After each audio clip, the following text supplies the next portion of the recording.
сатылбаган адамдар келди маяка. Бир тыйын акча төлөнбөй эле мынтип келген элдерибиз футболка кийбей эле келгенбиз. Транспарантты жок эле келгенбиз. Кыргыз эли, мына маякта көп эле элдер турабыз. Азыр эсибизге келбесек, 20-жылы Шорус катыйт. Ушул көпөстөргө олигархтардын жугундусун ичпегиле. Хватит. Туурабы? Айыл ол Facebook'tan 500 000 сомду койсоңор 300 000 голос беребиз деп атышат. Уят да. Бийлик, силердин партияңардын баарын билебиз. Кайсы партияда кандай келип атканын, кандай подкуп жасап атканын билебиз. Мына Алы Туткучев президенттин бетине айтты. Уруларсыңар деди барыңар. Президент турду ошоякта. Уруларсыңар деди, бүт уурусуңар деди. Мурдуңарга бок сүйкөлгөн эл эмессиңер, бок шыбалдык уже, шыбалдык. Ойлонсоңор эл журт ушундайга келип туруп алып баарыбыз.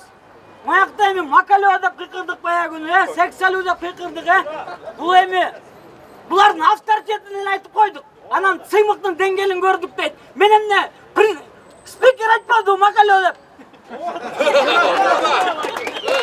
Спикер Майамиде отурса, ошолорду айтпайсыңар деңгээлин. Мени сыймыктын деңгээлин көрдүк. Кандай Макалева деп кыйкырдайт. Ал сөздү биз ойлоп тапкан жокпуз да. Тура, анан биздин спикерибизди билесиңер, кандай дабдыр экенин.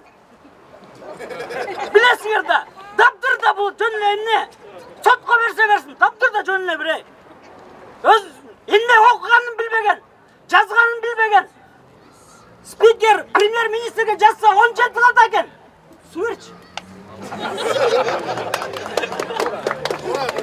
Тура, 10 кылат экен, анан көрбөй калыптырмын дейт. Аяққа соғыш жариялап қойса да көрмей қалау. Қолға өрі.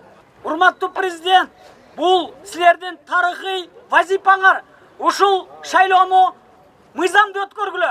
Бүтүн Кыргызстан партиясы Адахан Мадумаров баш болуп, алар Кыргызстан партиясынан дагы чоң мыйзам бузду. Эгерде Кыргызстан партиясы кечигип келсе, бүгүнкү күнү Адахан Мадумаров фальсификация кылып туруп, подлог кылып атат документтерди. Съезд өткөрдү. Съезден делегаттар келип, шайлоочуларды тизмеден аныктады. Бирок БШКга барганда башка тизме болуп чыгып атат. Мынаки Ажикемди, Турсунбай Бакир уулуну таптакыр четтетип салыптыр. Себеби алдыңкы тизмеде 200 000 доллардан алып атыптыр. Ошондуктан мен дагы бүгүн мынаки борбордук шайлоо комиссияда каралып атат бул иш. Борбордук шайлоо комиссиянын мүчөлөрүнөн Шайылдабековадан өтүнөмүн. Бүтүн Кыргызстан партиясындагы чектетсин. Себеби мыйзам баарына бирдей иштеш керек. Адахан Мадумаров бүгүнкү күнү аферистке айланып кетти.